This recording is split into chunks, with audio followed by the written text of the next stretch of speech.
Hi all, this is Alessandro. Welcome back to this new series we're doing in collaboration with Film Score and Tips, where we talk about modular synthesizers and specifically about media composers that want to get into modular synthesis. Film Score and Tips is the go-to place for anyone who's interested in getting in the world of film music. You'll find reviews, tutorials, advice by top industry professionals, and much more at filmscoreandtips.com. Today we're gonna talk about what I believe would be a perfect entry point into the world of modular synthesizers. At least we're gonna talk about what I wish was my entry point into the world of modular synthesizers without spending a lot of money on stuff I didn't end up using because I didn't understand how they would benefit my work. You see, I'm a very strong believer in the fact that uniqueness in our musical world is very important. I really believe that we can use sound as a unique selling point where we are selling our services to a director or a film producer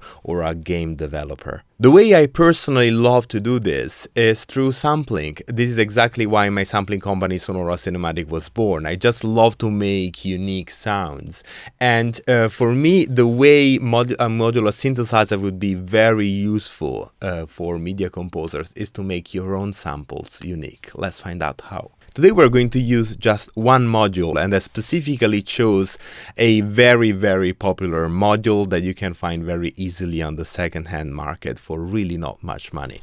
And this module is Mutable Instruments Clouds. Clouds is known as a textural synthesizer. It is essentially a granular processor that can turn your samples into very interesting sounds. And it was discontinued a while ago. It was one of the most sold Eurorack modules out there, so you should find a lot of them in the second-hand market. So on Reverb I found this one for £225. There is a new version of Clouds which is called Beads, which is apparently great. I haven't had the pleasure of trying it, but knowing Mutable Instruments I'm sure is absolutely fantastic.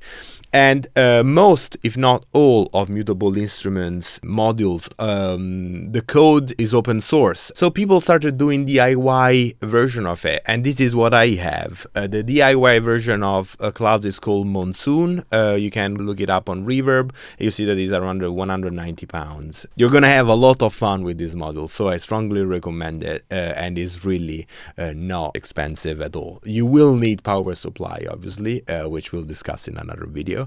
But I'll show you how much fun this is gonna be. Okay, so the very first thing that we're gonna need are some samples. A few weeks ago, I recorded my wife with a really close microphone humming into it, exactly with the purpose of doing some sound design with it. I organized it in a little Kontakt instrument. We're gonna go into my sampling template, which I'm going to illustrate in a future video, and I'll show you what we're gonna do. Okay, so here's my sampling template. The way it works is that if you're familiar with Cubase and Nuendo, is that there are basically some cycle markers that we're then going to use to do a multiple export all at once and to automatically name the files. This is the Kontakt instrument that we're going to use for the design. It's bone dry. And there's no reverb at all, and we're gonna run it through the modular and we're gonna just have some fun. Okay, so here we are at the modular. So you'll see that here I have my Express Leapers ES9, which is very nice Eurorack audio interface, which has a USB-C connection.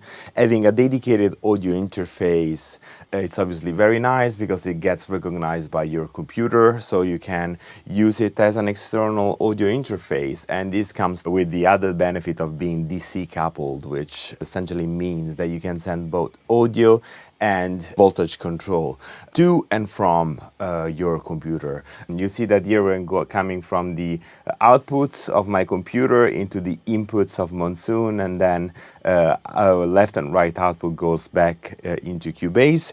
But if you don't have a dedicated module, all you need are essentially these 1/4 inch to 8 inch jack cables, 2 of them being a stereo signal.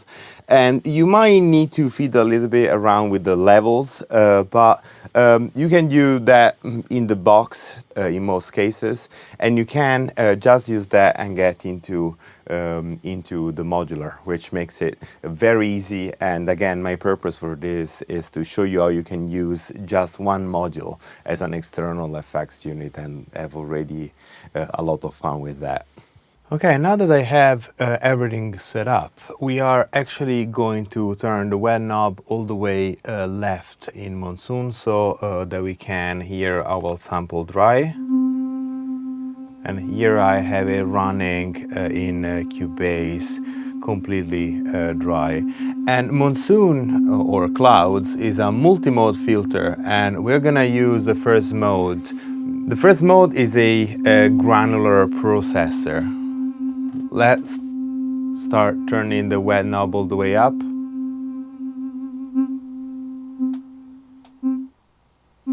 So this is my process sound. You have a bunch of controls. So here you have your position, which is the grain starting position. Then you have size, which is the grain size.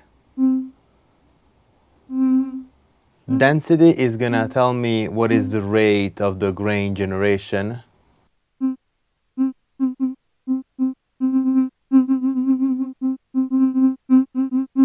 And then I have a texture here, which is the amp envelope for the grains.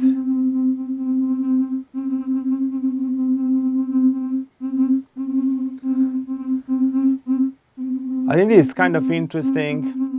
I'm gonna add some reverb, but I'm not going to record with the reverb on. We want it completely dry. But this should just give us an idea of what the end result is going to be, because we are obviously going to add some reverb either in Kontakt or in whatever is our DAW. I think this is something very interesting now. I can have a look at the reverb, adjust the stereo spread.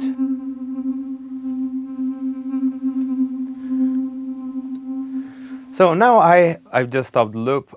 Now I have a setting that I'm very happy with, and I'm going to turn all the reverb down, as I said, and I'm just gonna go into Cubase, hit record, go grab a coffee, and it should be done. Alright, so we recorded. I can already see that the samples are not consistent in volume, so that is something that we'll have to address either in Kontakt or with some post-processing. This is very typical of the modular, but it doesn't matter. What we're gonna do right now is that we are going to extend all the cycle markers. I'm going to select them all, make them quite a bit longer, and now I can export all the cycle markers. And here the important thing is that on the template I want to have channel name, which in my case is granular vocals, and then the cycle marker name. Now you'll see that in my cycle markers I have the pitch name, the dynamic, which in this case is just P because we only recorded one dynamic layer, and I also have the round robin. And then I can export audio in the mixdown folder, and let's wait for Cubase to do its job. Okay, so now I can simply open Kontakt, the export finished. I can select them all and actually just simply drag and drop them in Kontakt. Then I want to go on the mapping editor, select all the samples, and I want to go on auto map setup, and I want to set G4 as set to single key, and then I can click on apply. It's going to recognize the name pattern, and we could extend this a little bit so that we have an extra octave maybe. And let's have a quick play.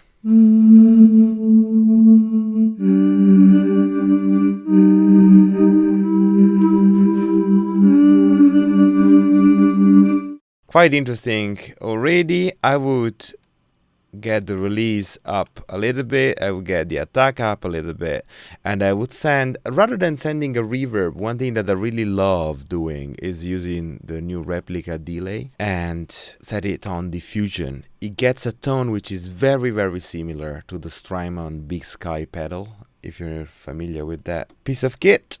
And here's how it sounds.